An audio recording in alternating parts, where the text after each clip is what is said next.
Of today's panel. I'd like to thank Chris for introducing us. Chris is actually probably not remembering, but he was in one of my fan films. Yes, I do remember that. Everyone that has ever visited us ends up in my fan films. Joe's been in one of my fan films. I was supposed to be last night. And things didn't work out. But I want to introduce everybody that's here today.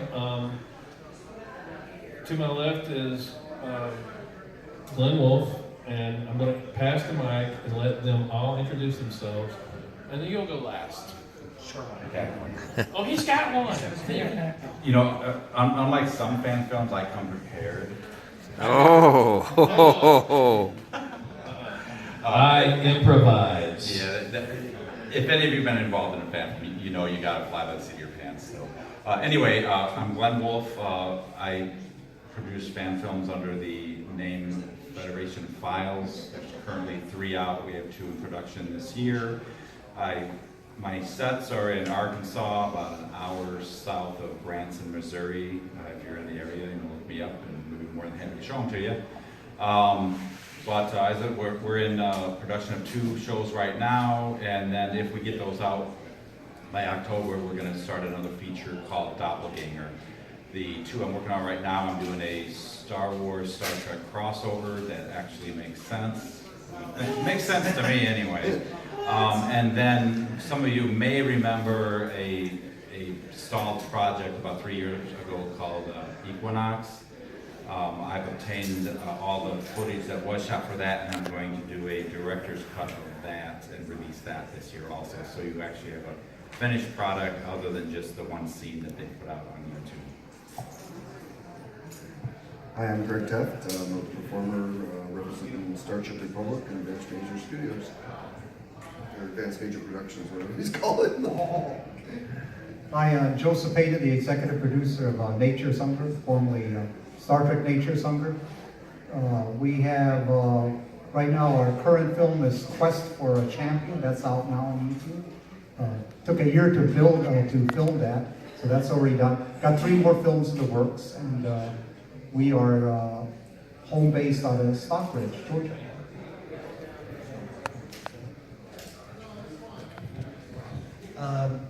I'm Mark Nacaredo. I am the writer, director, executive producer of. Yeah, you're funny. I haven't seen that yet. I couldn't resist. I'm sorry. If only you were the first. Yeah, he was doing the Macarena. I love Ken. Yeah, I'm from Nashville, Tennessee. Our film is The Romulan War, and it is actually still, as we speak, fundraising on Indiegogo. All the information is at www.theromulanwar.com. I have, this is my first fan film, but I have made films, non-Star Trek films in the past, and have training and background in TV and film production. Worked for several production companies, local films in Nashville, and a couple local TV stations too. So, thank you for inviting me. Well, and I'd like to thank all of y'all for being here, because I know that we all have our tables that we're trying to man, and we're trying to promote our own productions. As I said, I'm Randall from Timken Pictures. We've got 61 productions that you can view on YouTube. Actually it's 60, and we're going to have one more this afternoon. We film in Pelham, Alabama, which is just about 8 miles south of Birmingham. If you'd ever like to come out and visit us, just contact us. We actually let people come out and visit the sets. We have an open house policy. People come out, they sit in the chair, and just basically have their questions answered, and they're just amazed at the miniature sets that we make look pretty big. One of the things that we wanted to all talk about today was how the fan film guidelines that Paramount and CBS imposed on us, and Viacom imposed on us 2 years ago this month, next month. How have they affected you?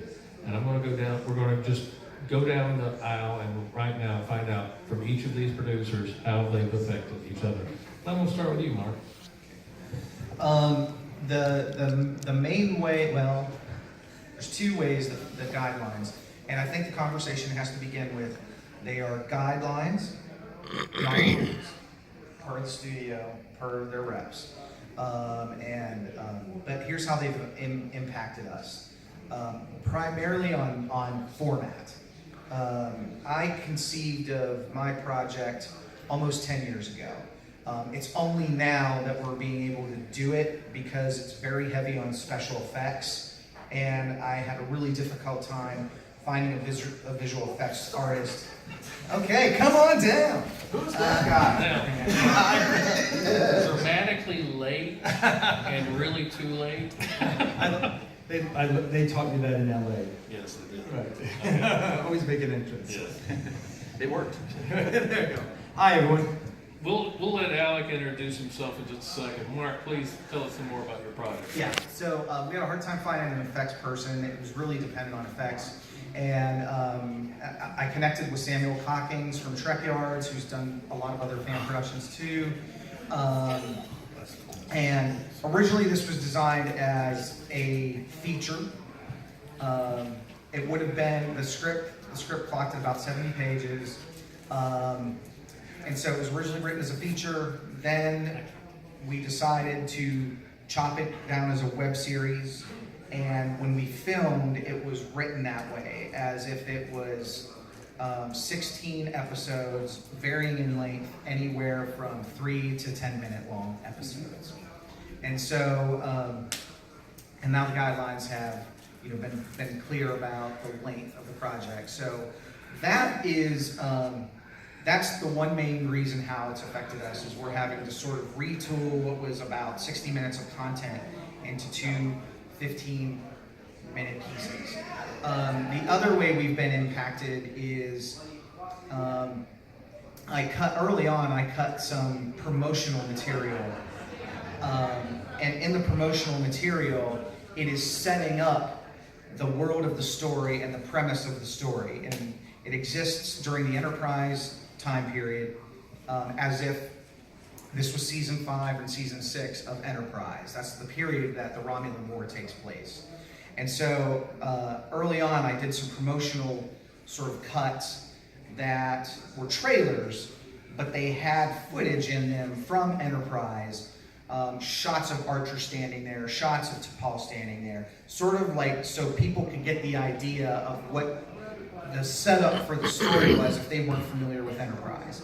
And since the guidelines, I've been reluctant to release those because we don't want to get in any trouble with quote-unquote taking Paramount's or CBS's footage. So those are the two big impacts.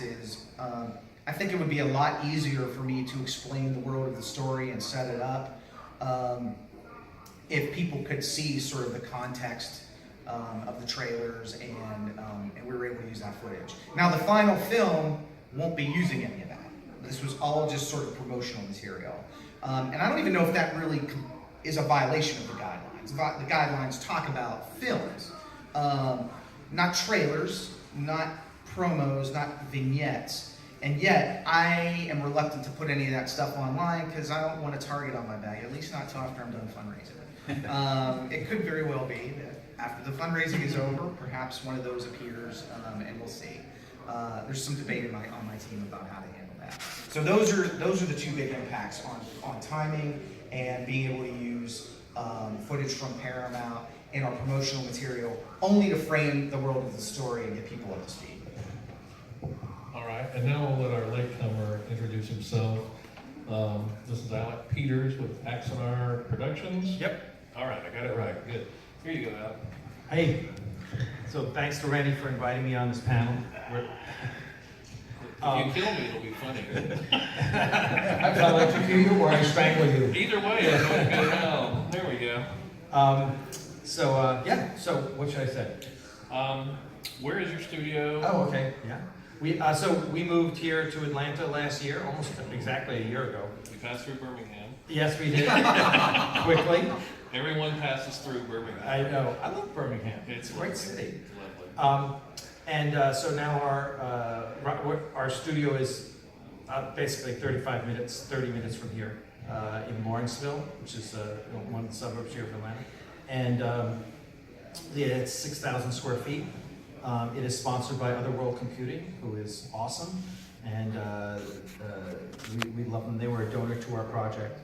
And so we're trying to do the studio, which is a separate entity from Axonar Productions, is houses our set, or specifically our bridge set, and some of the other sets that we have, and is focused right now on education for film students. We're working with the 28 high schools in the Gwinnett County School District on creating basically a laboratory, so their video production students can come and use our facility for free. We just had one high school group shoot on our set for 2 weeks, so that was really exciting. So that's the studio, and XR Productions is making the 2 15-minute episodes that allow under the guidelines and under our settlement agreement with CBS that will basically be the 2 follow-on episodes to Prelude to Axonar. So Prelude to Axonar was episode 3 of the 4 Years War documentary.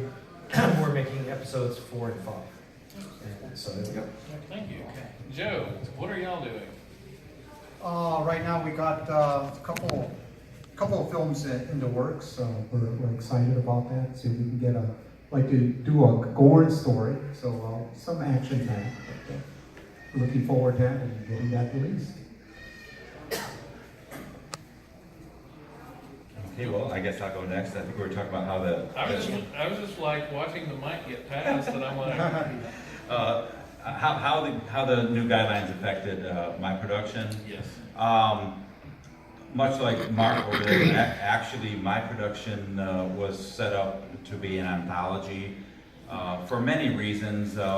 One of them being, if you've worked on fan films, you realize that you might get a volunteer once and they never come back for whatever reason.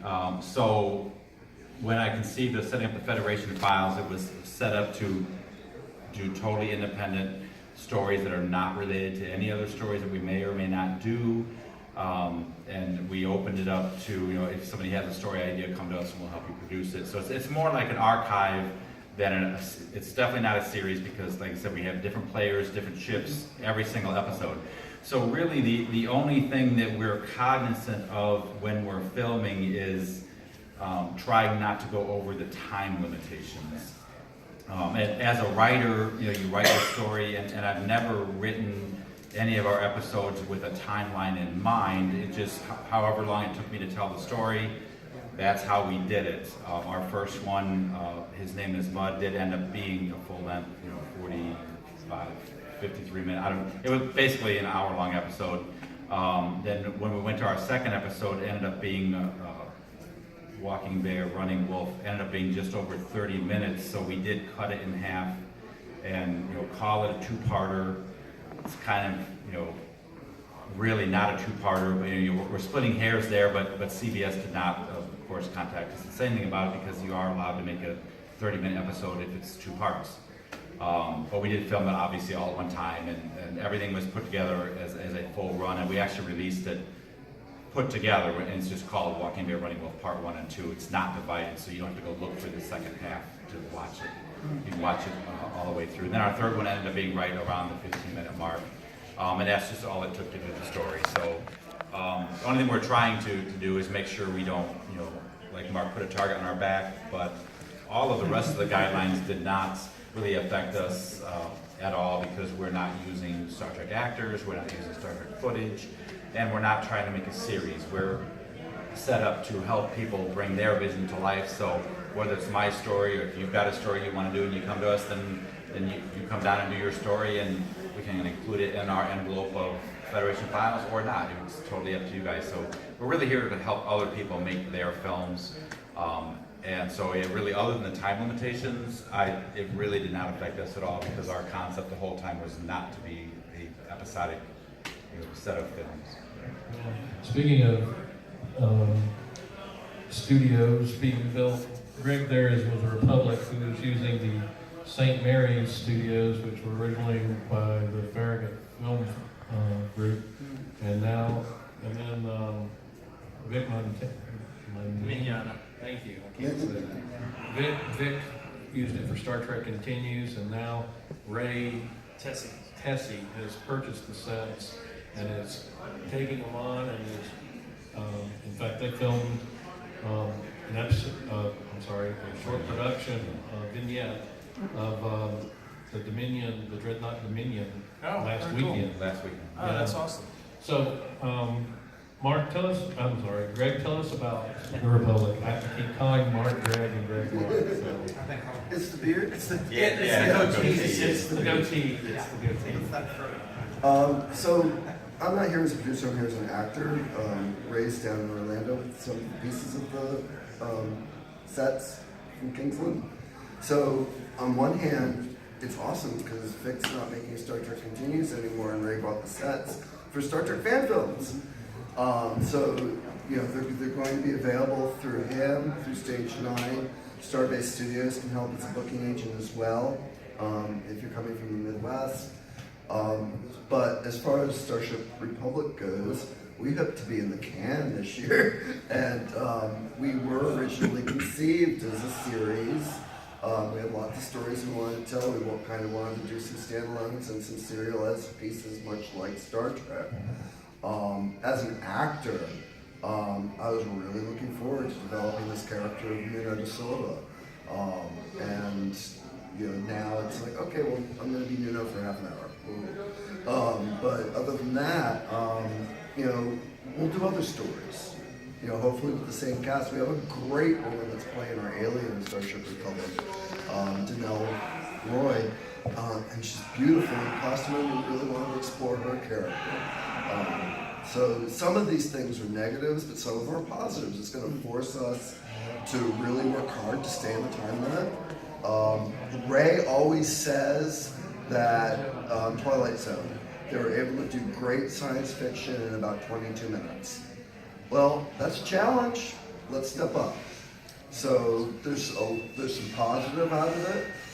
I think it's going to make it a lot more accessible for people to do things. They're not going to feel like they have to compete with the 45 or 2-hour productions. And then I'm also here because I've done work with Vance Major.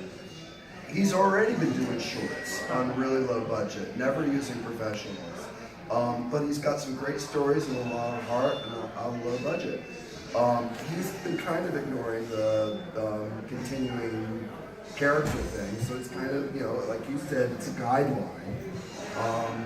But he's bringing other people in and making them part of his story. I've worked with him 4 times now. And, so there's some good and there's some, disappointments. The things I would say is one, I always loved the Starbase Studios concept where it was a set that people could come in and use to make their Star Trek fan films. Back in 2011, 12, I forgot. Whenever we had first started, we tried to get the Exeter sets before.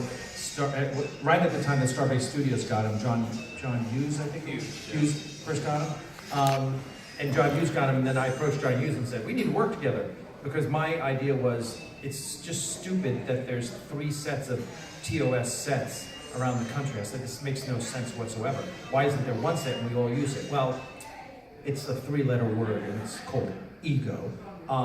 It's ridiculous. So, but the concept of a soundstage that people can come and use is a great, great concept. So I love that. So, I love that there's now two of the 3 are now open to the public for use for your fan films. I think that's awesome.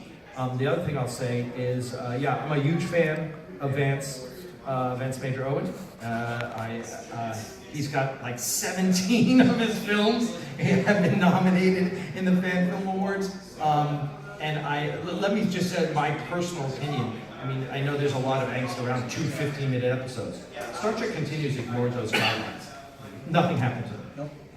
And I will tell you, having spent 13 months in a lawsuit with CBS and Paramount, the only thing they care about is that you don't look like real Star Trek. Because I made a comment the general counsel of CBS, the guy who reports directly to the soon-to-be retired Les Moonves. Star Trek Continues, Star Trek New Voyages, they're identical to the original Star Trek. They use the characters, they use your music, everything looks the same. Why didn't you sue them? And his comment to me was, no one's going to mistake them for real Star Trek. That was the word-for-word quote. So the only thing they care about is don't compete with them. So Vance could go on making Menard films for the next 10 years, and I don't think CBS would care. And so, you know, I think the thing is, the good and the bad is that I mean, obviously on Axon we try to do something very professional, but I love fan films, and I think that the one benefit of the guidelines, which I've been trying to get from them for 5 years. I have emails going back to 2011 with CBS saying, would you give us guidelines, please? Would you give us guidelines, please? And they were always like, no, we can't, it's impossible. All right. Obviously, it wasn't that it was impossible, it's that they didn't want to. But the one great thing about the guidelines is, and I think this gets to your point, the whole point of this panel, is that the guidelines have made it possible for more fan films to be made. There are more fan films in the 2 years since the guidelines came out than in the 2 years previous. Okay? That's true. It's what it's doing is yes, it affects people who want to do what I wanted to do, and it affects Mark, what he wanted to do, but it gives way more opportunities for fans, and it really makes fan films for Star Trek be fan focused. So yes, it affects us negatively, but I think it's, you know, there's a lot of positive that can come out of it. I think whenever you put limitations on art, you force artists to be more creative. Mm-hmm. And that sounds hypocritical, but it's quite true. As you know, I'm with Timken Pictures. We've got 60 productions on YouTube. Only 3 of them are more than 15 minutes. Most of our episodes, short films, are 15 minutes or less. And see, that's where what our production had to make some changes. We had to stop calling them episodes. It could no longer be Starship Tristan, Between Two Worlds. It had to be Between Two Worlds, a Star Trek fan production, written by, I can't remember the gentleman's name. Just take credit yourself. No, I won't. Writer is the chef. Yeah, and at the end of the opening, we say, created by the Starship Tristan Creative Group. And that's the only way that you can get around that. But, and again, if you didn't do that, if you called them episodes, if you made them 20-minute, CBS, listen, you've been around forever. Yeah. You've been doing a lot of, I mean, you are the true, you know. I'm the oldest one up here. Yeah. Are you sure? Yeah. How old are you? 57. What? I'm 57. I'm 57. What? June. Oh, here we go. September 3rd. Come on, Grandpa. No, but, so I agree with you 100%, and I think you are the perfect example of where CBS wants to see fan films. And I agree, because I'm as zero budget as you can get. Yeah, you do it.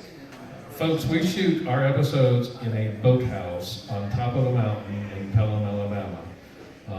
Lee will tell you that, and Larry will tell you, it gets about 101 to 105 while we're shooting.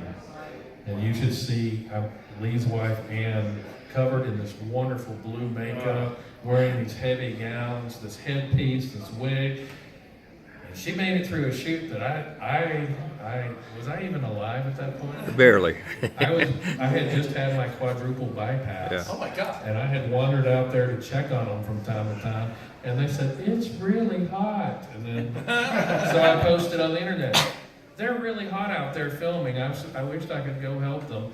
And I had a fan send an air conditioner. We had it again a couple of weeks ago. We were filming out there, and one of the cast members said, you know, that one air conditioner is not enough. And I said, it's only an 800-foot thing. He said, that air conditioner is only rated for 500 feet. And I said, well, what do I do? And he says, don't worry about it. A few hours later, there's a knock at my door, a phone call, meet me at your garage. And I go out there, and He's got an air conditioner and insulation totaling about $1,000. Wow. And I'm like, see, that's what it takes to make a fan film. Yeah. This gentleman had a question. I said yesterday, I've never heard of a fan film, never seen one. Just walked in hearing y'all talk, and I'm just curious, is there anything, I mean, why are y'all doing this? Is there money in it, or are y'all? Yes, I've gotten No. rich. Well, that's what the rumors say. Debt in it. There's lots of debt in it. A lot of debt. And that's what, you may beat me on age, I beat you on debt, I'm pretty sure. You got me beat on Yeah, that. yeah, I will give you I that. actually got that book and did the debt-free thing, and so I'm debt-free. Is it strictly just for fun for y'all? It's to have for y'all fun. do your This own? is absolutely for the fun and camaraderie of it. You can't possibly make money on it. You just can't. Hopefully you're making it for yourself, as I tell people who approach me about fan films, is if it's your project, make it the way you want to. And if you put it on YouTube and people like it, great, but make it for yourself and enjoy making it. And that's what we do, films and stories that we love, we share them, we get critique, but you know, it's my story, and I'm happy with it. So how expensive of a hobby is it to get into? How expensive is it? Yeah. I mean, I'm not gonna disclose my finances, I will but I have disclose. 6 figures in the stuff I've done. Wow. I do not. As an actor, Yeah. you know, I have a pretty good daytime job. So, you know, I come down from Maine, so like coming to this convention is about $1,000 for me. You know, between the flight and the hotel and the car and stuff. Going out to Oklahoma was about $1,500 for a weekend. Arkansas was a little bit less because we had a great place to stay. But as a performer, yeah, no, this is like my vacation. So do you all of you write and perform what your stuff, or do you all have separate people doing that? Well, I'll only speak for myself. I do not write stories to star in because I can't act. I don't actually like being in the limelight like this right here. However, I do like to write and I like to build. So I build all my sets, all my props. I make some costumes. I do buy costumes to make sure CBS knows I'm spending some money to get in their pockets. Other fan films, and I can let them speak for themselves. A lot of people write it because they want to star in it. That's good for them, but I actually want mine to be watchable, so you don't want to see me playing Captain Kirk, trust me. Joe. Oh, yeah. You asked a magnificent question. How much does it cost? How expensive is it? It all depends. It kind of all depends on your vision. Because I'm thinking you have here on the panel, people, you have the widest range of budgets from low budget. I think me and Randy have low budget to crowdfunding. You know, out of your own pocket all the way to crowdfunding. Yeah. And I think it all depends on your vision and your standards. You know, like, do you want to go from green screen because you don't have a lot, or do you want to build full size sets that look magnificent? You know, it's kind of like starts with your vision and your desire. Yeah, a lot of the work that Vance has done last year, and a bunch of them are tomorrow morning.